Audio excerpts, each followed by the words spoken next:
U.S. President Donald Trump said Wednesday that nobody has been tougher on Russia than him, and that he'll hit Moscow with new sanctions as soon as they very much deserve it.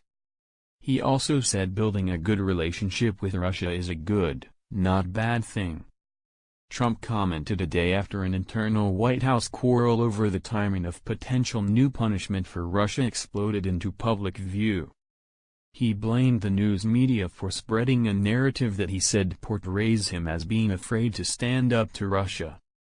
"There's been nobody tougher on Russia than President Donald Trump," the president said, citing increased U.S. military spending among his examples.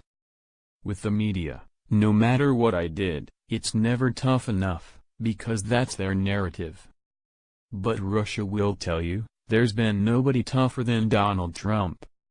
Trump mentioned the joint U.S., French and British military operation last weekend that struck several sites in Syria to punish the Russian-backed government of President Bashar Assad for an apparent chemical attack that killed civilians.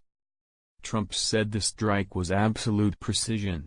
Trump had largely avoided criticizing Russia, leaving the harsh rhetoric and sanctions announcements to others in the administration. But he began to criticize Russia on Twitter after the apparent chemical attack this month that spawned images of Syrian adults gasping for air and being hosed off. Still, Trump said he would prefer good relations with Russia and other nations. "If we can get along with China, and if we can get along with Russia, and if we can get along with Japan and other nations, that's a good thing, not a bad thing. Just remember that," Trump said as he ended a news conference with Japanese Prime Minister Shinzo Abe. The leaders had spent the past 2 days discussing such issues as North Korea and trade, and playing golf. "If we got along with other nations, that's good, not bad," Trump said.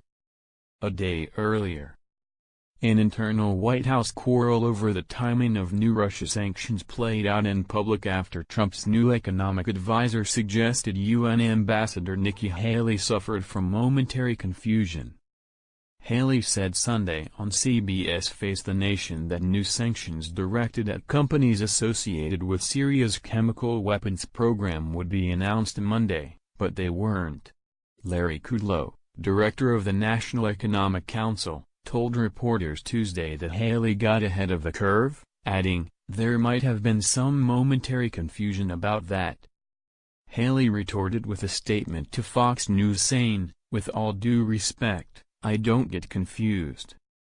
Kudlow called Haley on Tuesday afternoon to apologize, a White House official said, speaking on condition of anonymity to describe private discussions. Valentina Matvienko, the Speaker of the Russian Upper House of Parliament, said on Wednesday that Moscow's response to U.S. sanctions will be targeted and painful, Russian news agencies reported. The United States this month added several Russian firms and officials to a sanctions blacklist in response to what it said were the Kremlin's malign activities. Moscow says those sanctions are unlawful and has warned that it will retaliate. "No one should be under any illusions," Matvienko, who is closely aligned with the Kremlin, was quoted as saying by the Interfax news agency. Russia's response to the sanctions, our so-called counter-sanctions, will be precise, painful, and without question sensitive for exactly those countries that imposed them, the sanctions, on Russia. She was quoted as saying, with files from Reuters,